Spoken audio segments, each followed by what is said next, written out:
Hello and welcome to the 17th episode of Creating Heads in Fusion 360. You'll have to bear with my voice, I've got quite the cold at the moment. If you haven't already noticed, this video is sped up to 400% speed if you wanted to know. In this episode we're going to cover how to create the sort of edges of the eyes. However, this is an episode that for the most part is minor refinements all over the head, so skip to 6 minutes 18 if that's all you wanted to know. As we progress, there will be a lot more videos where for the large part the content should be self-explanatory, and I don't want to be talking for talking's sake because it's a waste of both our times, so I'm open to suggestions for what I can fill this silence with. But for now, I will say that if anyone who watches these videos makes music or knows someone who does and is looking to share it as much as possible, you can use my videos as a sharing platform. I'll mention you in the video description, where else to find you. It's not a massive platform, I know that, but it's a start.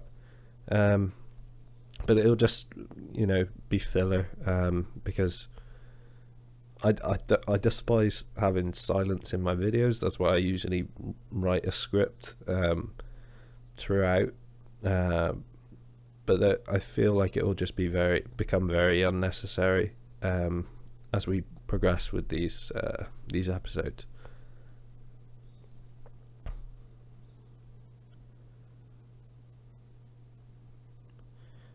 Yeah, so at the moment just making some adjustments around the face.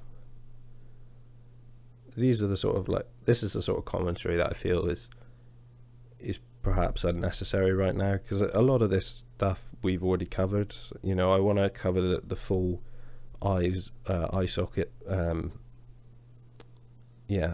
sealing up the nostrils and the neck, and I will write scripts for them for those episodes, and for ones where I feel like the detail of the face is sort of becoming more finalized, and the hair and the ears, they'll definitely have episodes. But I mean there will be episodes for the other stuff. It's just I don't want to be talking through them all.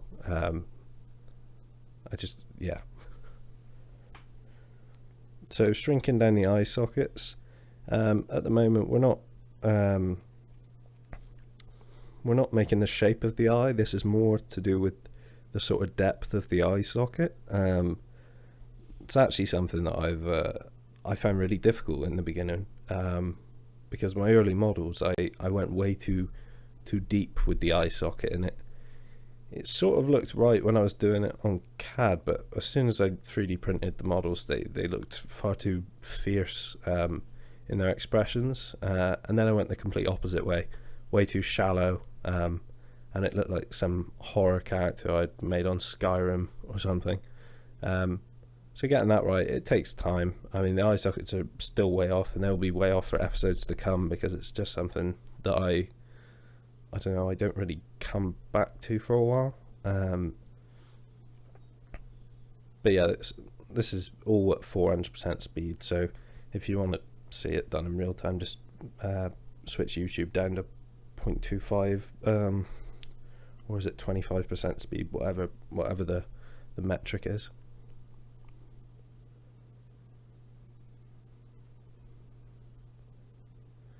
You'll notice how a lot of this modelling is actually without a canvas image, and that's because at this point it's just about making a face, a head, a solid head. I switched it back on now because I'm doing like a detailed feature, but when I'm just doing the general modelling, I tend to switch it off. I find it helps.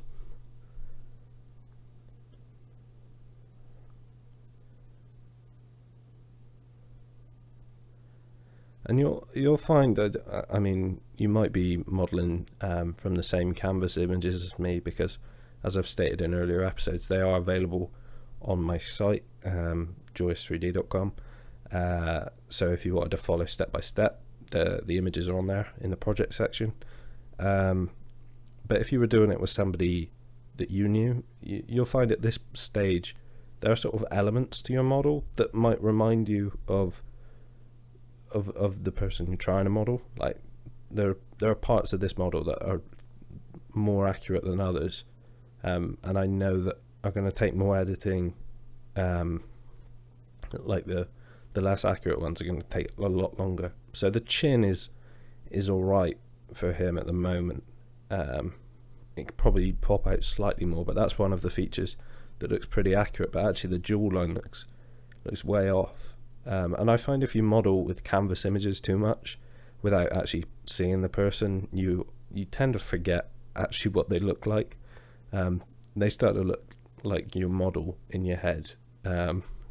It's sort of like you're editing a memory of sorts. The more you model them, the more you stare at that model, the more they seem to look like that, until you see them again in person and you realize, oh no, that's not right.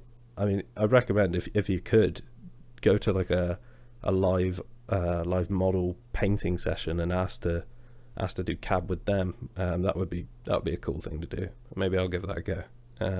Do a video on something like that. But yeah. So now we are at the point where we're going to work on the eye socket. So much like we did with the lips, we want to create a couple of new sections by using the Alt Drag tool. And we want to sort of pinch them in slightly. At the moment, we're not actually creating the eyelids as such. It's sort of the lower one, I guess, is the eyelid, but the upper one, we're not creating that yet. We want to create the sort of, there's a slight pinch mark around the whole edge of the eye. Because what you'll find is actually I haven't created enough surfaces above the eye, certainly, to create the eyelid. So that's something we'll have to change, because I'm pretty sure in this video I might underdo it and then go back on myself later on. So we weld those edges in at the corners, same as we did with the lips. There's also like a hierarchy. So if you select a certain point, I can't remember which way around it is, but if you say that you had a square that was subdivided into like 9 squares, so like a noughts and crosses grid on a square basically, and you welded the bottom left corner vertice to the next one to the right of it. Depending on the order you did that, it would actually change the shape slightly, not massively, but there is, I think it's like the first one you click is the one that's going to move more. I could be wrong on that. Don't quote me on that. I usually just remember when I'm actually modeling. But yeah, there seems to be some sort of order to it.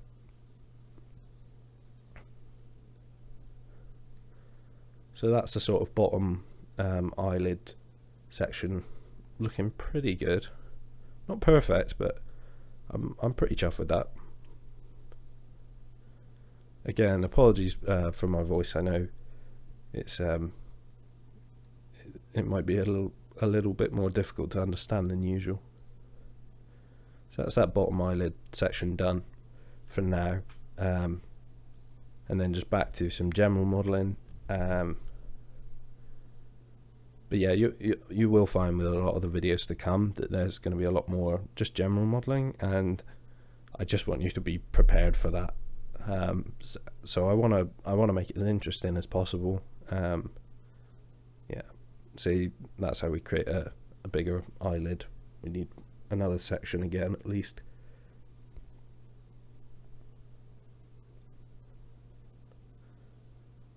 Yeah, so that's about it for this episode. I hope you enjoyed it. I hope you can make out what I've been saying. I know the cold's not helping. Check out my website, joyce3d.com, and I'll hopefully see you in the next one. Thanks for watching. Bye.